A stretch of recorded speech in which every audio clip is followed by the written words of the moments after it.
Good afternoon. My name is Roger Hadaway, and for assignment 2.2, I would like to go over the 4 self-assessments from the book Becoming a Resonant Leader. The first one that I chose was my noble purpose.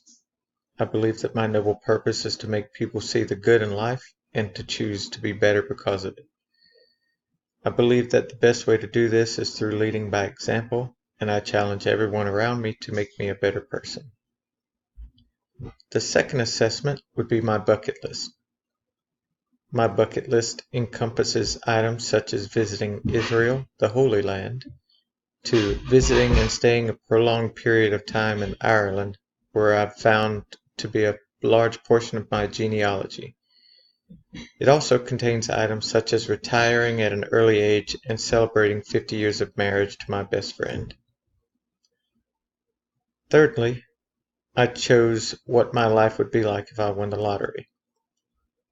My plan is to keep just enough to ensure my monetary future and the monetary future of my family.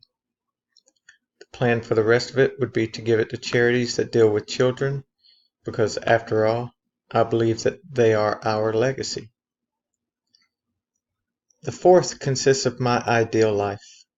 My ideal life would be to be physically fit enough to live off-grid with my wife and be able to enjoy what God has given us. I want to be able to get out of bed at 07 and start the day by splitting wood for the fireplace, working in the garden, and sitting in a rocking chair on the front porch overlooking the mountains while watching the sunset. Lastly, I would like to share my thoughts on my dispositional self-assessment. I chose communication as one of the areas that I need improvement. Communication is often something that I look at as an area for improvement.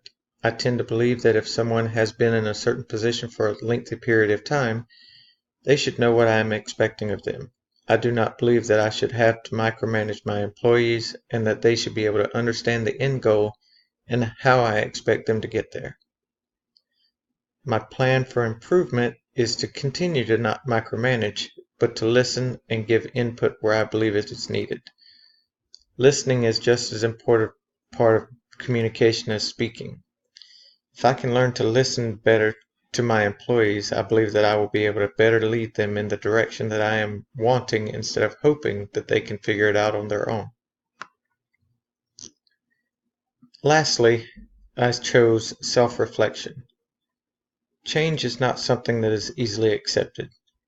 Even when we look at what the change may bring and see that the result will be positive, it still takes a lot of work to implement change. Change is especially difficult to implement if the way that things are being done currently provide positive feedback. It is also difficult to look at a situation where you believe that things are going well and take feedback that results in an opposite reflection. My plan is to again listen and take in all of the information provided before jumping to the conclusion that change is not needed, or that my way is necessarily the best way to do things. Thank you and have a good evening.